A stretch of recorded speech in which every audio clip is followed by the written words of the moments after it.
Hello, my name is Parama, and this is my Mitosis Meiosis presentation deep dive assignment. To start off, mitosis is a process in which one parent cell divides into two identical functioning daughter cells.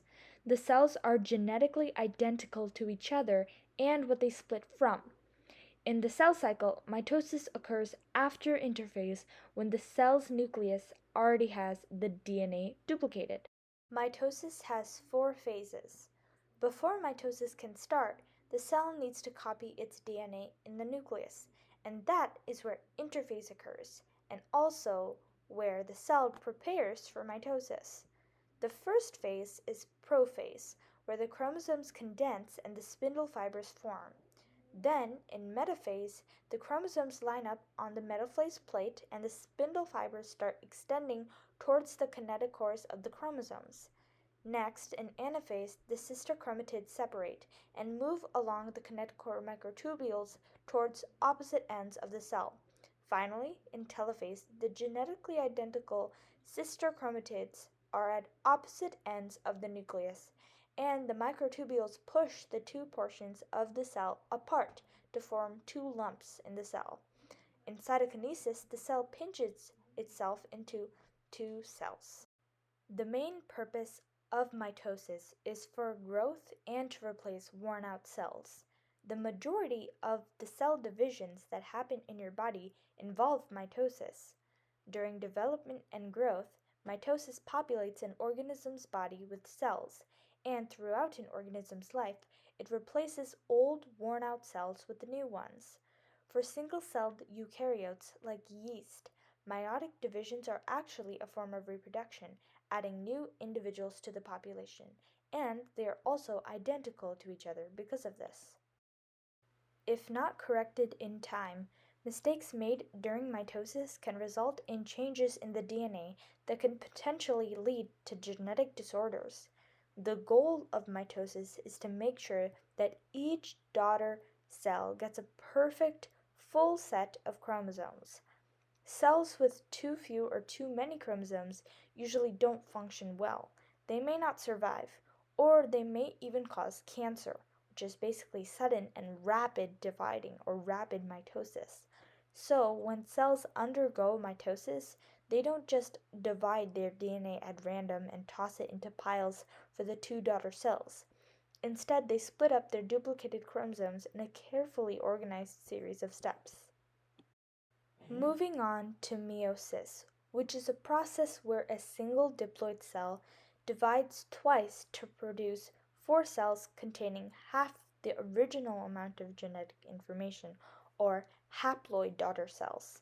These cells are our sex cells, sperm in males, eggs in females, which are used to make new organisms. Meiosis can be divided into 9 stages. These are divided between the first time the cell divides, or the first round of division, meiosis 1, and the second time it divides, meiosis 2. So in meiosis 1, first we have the interphase before it. The DNA in the cells are copied, resulting in the two identical full sets of chromosomes. And outside of the nucleus are the two centrosomes, each containing a pair of centrioles. So these are important for the cell division, and also during interphase, the microtubules extend from these centrosomes. So starting meiosis 1. So in prophase 1, the copied chromosomes condense into those X-shaped structures. And then each chromosome is composed of the two sister chromatids because of interphase, containing identical genetic information. So the chromosomes pair up with their homologous pairs, one from the father and one from the mother, and the pairs of the chromosomes do something called crossing over, where they exchange certain parts of the DNA in their chromosomes, and this is important for the genetic variation. And by the end of prophase 1, the membrane around the nucleus in the cell dissolves, releasing the chromosomes, and the meiotic spindle, consisting of the microtubules, extends across the cell between the centrioles. So next we have metaphase 1, where the chromosome pairs line up in the center of the cell, the equator you can call, and the centrioles are at the poles of the cell with their meiotic spindles extending from them, kind of like in mitosis, where they were also extending towards them when they were lined up at the metaphase plate. So here, the meiotic spindle fibers attach to one chromosome of each pair. So here, the pair is getting split. So they're still having their X shapes. But the pairs are getting split. The one from mom, one from dad, those are the things that are getting split. Moving on to anaphase 1. So here, the pair of chromosomes are pulled apart by the meiotic spindle, and which pulls one chromosome to one pole and the other chromosome to the other, but the sister chromatids stay together. So this is what's different between meiosis 1 and meiosis 2. Finally, telophase 1 and cytokinesis. So the chromosomes complete their moving to the opposite poles, and at each pole of the cell, a full set of the chromosomes gather together. So here is where it's becoming haploid, because our chromosomes split, not the chromatids. And then a membrane forms around each chromosome to create the two new nuclei, and then in cytokinesis it pinches in the middle to form the two separate daughter cells, each containing the sets of chromosomes. Moving on to meiosis 2, the second round of division. So in prophase 2, there are now two daughter cells, each with 23 chromosomes, so 23 pairs of chromatids, which are together by the centromere. And in each of the two daughter cells, the chromosomes condense again into their X-shaped structures. The membrane around the nucleus dissolves again, the centrioles duplicate, and the meiotic spindle forms again. So next we can move on to metaphase 2, where the two daughter cells, each of those, line up end to end across the equator of the cell. So this time they're not in pairs next to each other at the center, but they're just lined up one by one. And the centrioles are now at opposite poles of the daughter cells, and they attach to each of the sister chromatids. So in anaphase 2, the sister chromatids are then pulled to the opposite poles because of the meiotic spindle, and the separated chromatids become individual chromosomes. So here we still have the same number of chromosomes per cell. Previously, we changed the number of chromosomes. So that's when it got haploid. Here we're just making it so that we have chromatids per each cell at the end instead of chromosomes. Finally, telophase 2 and cytokinesis. So they again move to the opposite poles of the cell. They complete that moving, and finally at each pole the full set of chromosomes are gathered together, and the membrane is formed again around each set of chromosomes to create the new nuclei of the cells. And we have to do another round of cytokinesis as well, so that again pinches again, and we end up with 4 haploid daughter cells.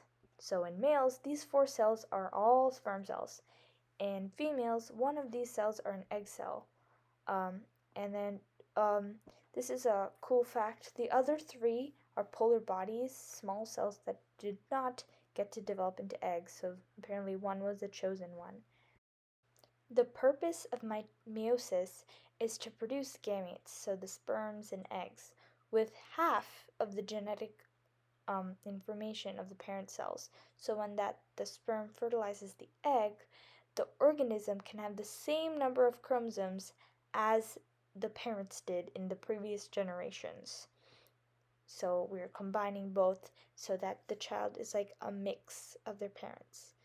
In meiosis, recombination or crossing over also occurs. So in recombination, uh, that's when we have our crossing over so that each chromosome has a piece of another in it. So this is what ensures genetic diversity so that we are all different and not all susceptible to the same diseases. So this is a cool part of meiosis that mitosis doesn't have. Errors during meiosis can lead to mutations in gametes. Defective gametes that undergo fertilization may result in miscarriages or ultimately lead to genetic disorders. The result of non-disjunction are gametes containing the wrong number of chromosomes. A sperm or egg cell may contain an extra chromosome for a total of 24 instead of 23, or may be missing a chromosome totaling 22. In humans, this would lead to a person with 47 chromosomes total or 45 chromosomes total. An example is Down syndrome, caused by an extra chromosome on the 21st pair, and that pair is called a trisomy. So trisomy 21 is Down syndrome. A pregnancy occurring after non-disjunction could also result in a miscarriage or stillbirth.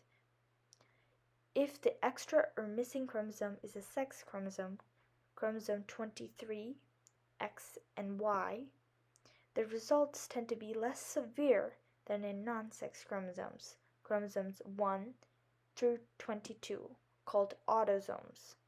But they have a wide array of syndromes possible from this. So the main differences in mitosis and meiosis are that they differ in the number of resulting cells and the genetic content of the cells.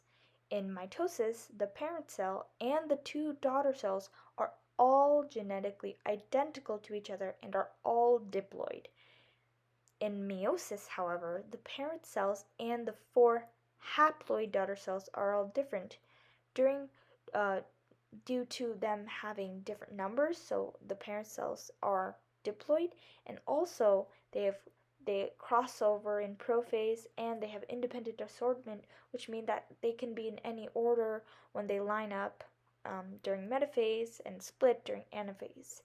Also, this is why meiosis has genetic variation, which mitosis does not have, unless there's like a mutation.